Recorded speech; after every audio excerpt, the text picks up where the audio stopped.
बच्चों नमस्ते। हम आज पद्मावत के मानसरोवर खंड का ये पहला छंद देखेंगे।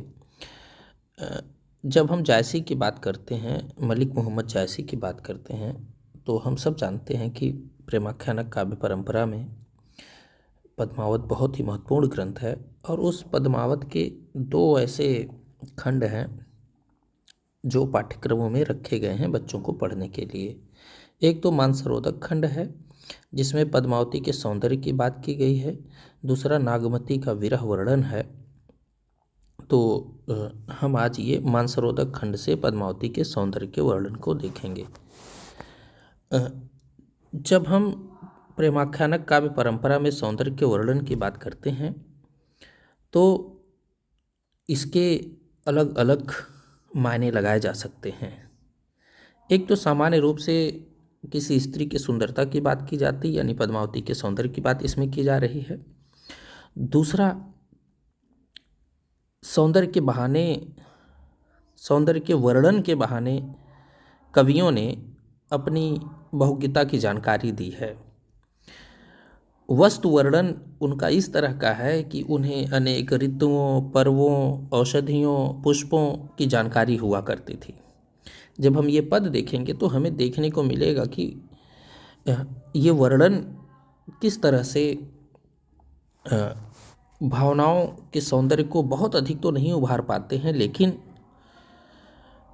उन्हें वस्तु वर्णन में काफ़ी सफलता मिली है। प्रेमाख्यानक कवियों का उद्देश्य प्रेम की कथा कहने के साथ साथ लोक सामान्य की जानकारी देना भी हुआ करता था। ऐसे में जब हम ये पद देखेंगे तो हमें अनेक पुष्पों के नाम जानने को मिलेंगे। इससे पता चलता है कि कवि को कितने फूलों की जानकारी हुआ करती थी। तो ये देखते हैं, फिर हम कुछ पुष्प भी देखेंगे कि वो कौन कौन से हैं जिनकी जिनकी चर्चा इसमें की गई है।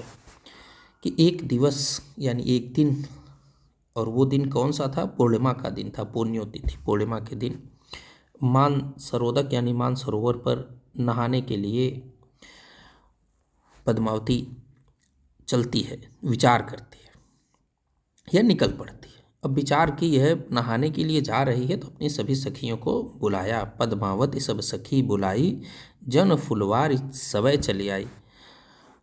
अब बुलाया तो ऐसा लग रहा है कि मानो वो सखियां नहीं आ रही, वो सभी की सभी फुलवारी चली आ रही है। और वैसे भी ये जो जनु आया है ये बता रहा है कि उत्प्रेक्षा अलंकार है, यानी वो सभी सहेलियां ऐसी लग रही हैं कि मान लो कि वो उसकी सहेलियां नहीं है, वो सब फुलवारी है। पद्मावती उस फुलवारी का सबसे सुंदर फूल है और वो सभी सखियां भी उस फुलवारी के, उस उपवन के सुंदर सुंदर फूल हैं। अब आगे कभी उन पुष्पों के नाम गिनाएगा कि कौन सहेली कैसे लग रही है। कोई चंपा, कोई कुंद सहेली, उसमें से कोई कली चंपा की तरह लग रही है, कोई कुमुदनी की तरह लग रही है। कोई सुकेत करना रसबेली, कोई केतकी के जैसे लग रही है, कोई कशा के फूल जैसी लग रही है, तो कोई रस की बेल लग रही है। कोई सुगुलाल सुदर्शन राती, कोई गुलाल के फूल जैसी।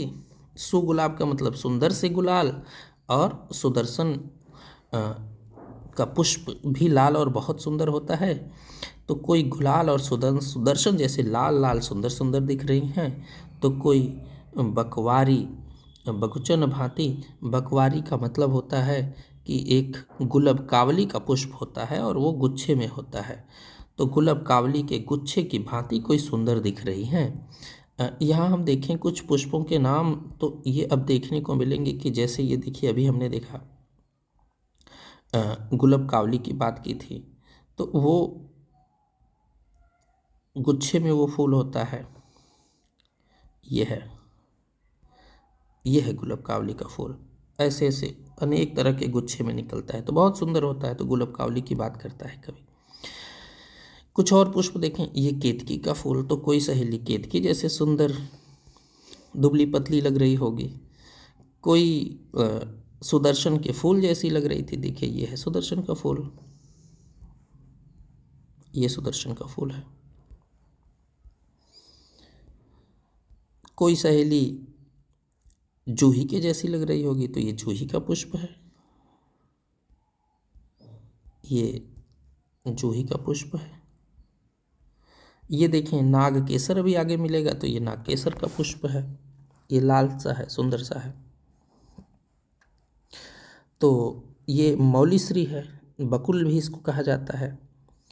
तो मौलीश्री औषधि पौधा भी है, तो ये इसकी पत्तियां देख लीजिए, बहुत जगह सड़कों के किनारे देखने को मिलता है, मौलीश्री लगाया जाता है। तो ये कुछ पुष्प थे। अब हम इन पदों को देखें तो शायद दिमाग में वो इमेज क्रिएट कर पाए।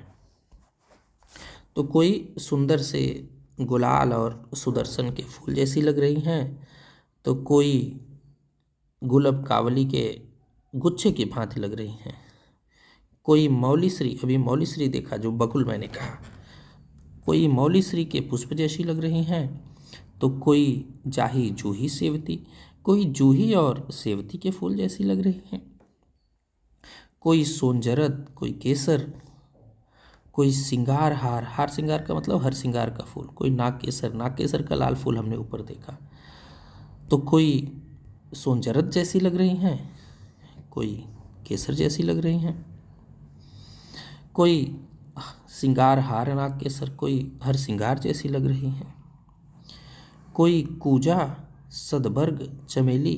अब ये बरग का फूल गेंदे का फूल होता है, कूजा का पुष्प सफ़ेद जंगली गुलाब होता है, तो कोई गेंदा और कोई जंगली गुलाब सफ़ेद सुंदर लग रही हैं, कोई कदम सुरस रस बेली, तो कोई कदम का रसीला बेल यानी फल जैसी लग रही हैं, रस बेली लग रही हैं। इस रूप में पद्मावती अपनी सखियों के साथ आती है मानसरोवर पर नहाने के लिए। चली सबय मालत संग फूली कमल कुमोद, बेध रहे गन गंधर्व बास परम दामोद। जब मालती जब पद्मावती अपनी सबकी सहेलियों के साथ आती है, तो ऐसे लगता है कि कमल के तरह तरह फूलों के बीच में कुमुदनी का पुष्प खिला हुआ है। ऐसे में क्या होता है कि बेधि रहे गण गंधर्व बास परम आमोद, बास का मतलब सुखद सुगंध, और ऐसी सुगंध जो परम आनंद, आमोद परम आमोद का मतलब जो परम आनंद देने वाली सुगंध है, उसके लिए भंवरे उस कमल और कुमुदनी के रस का पान करने के लिए मंडरा रहे हैं, पूरा आसमान से चारों तरफ से आ रहे हैं उसका रस पान करने के लिए। तो यहाँ पर हमें कुछ चीज़ें समझनी होंगी कि इस कविता में काव्यगत सौंदर्य या विशेष की बात हम देखें तो एक चीज़ तो समझ में आया कि सौंदर्य वर्णन है। पद्मावती के सौंदर्य के बहाने कुछ कवियों ने कहा कि यह सौंदर्य ईश्वर का सौंदर्य है। आगे की कुछ पदों में हम देखेंगे तब हमें लगेगा कि किस तरह से यह सौंदर्य ईश्वर का वर्णन है, क्योंकि वह सामान्य सौंदर्य से अलग सौंदर्य चित्रण हो जाता है। तो आध्यात्मिकता के प्रतीक कई जगहों पर दिखाए गए हैं मानसरोवर खंड में, लेकिन इस पद में ऐसा कहीं भी संकेत नहीं मिलता है कि किसी ईश्वर का वर्णन है। किसी भी सामान्य स्त्री की तुलना फूलों से, पुष्पों से, कदम्ब से, मौलीश्री के वृक्षों से की जा सकती है या की जाती है साहित्य में। जब हम भाषा शैली छंद की बात करते हैं तो प्रेमाख्यान काव्य परंपरा के शुरुआती रूपों में कहा गया कि इस मसनवी शैली है, फारसी प्रभाव है। गणपति चंद्रगुप्त जैसे विद्वान ने रामचंद्र शुक्ल की इन मान्यताओं का खंडन करते हुए दिखाया कि नहीं, भारतीय परंपरा में भी ऋग्वेद से लेकर के महाभारत तक अनेक ऐसे प्रसंग देखने को मिलते हैं कि ये मसनवी शैली नहीं है। फिर भी अगर हम देखें तो चौपाइयों के बाद दोहा रखने की जो परंपरा है यहाँ पर पद्मावत में, वह प्रेमाख्यानक काव्य परंपरा के ग्रंथों का प्रमुख लक्षण है, जो इसमें भी दिखाई देता है। जिसे कुछ विद्वानों ने मसनवी शैली भी कहा है। आगे इसकी भाषा देखें तो अवधी है। इसमें रस की बात करें तो श्रृंगार प्रमुख रस है।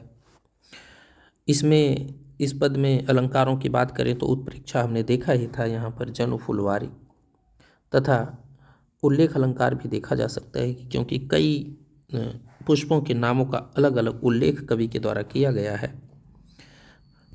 पद्मावती के रूप सौंदर्य की बात इसमें की गई है, तो ये विशेष के रूप में, काव्यगत सौंदर्य के रूप में इसमें देखा जा सकता है। हम आगे के भी कुछ पद देखेंगे।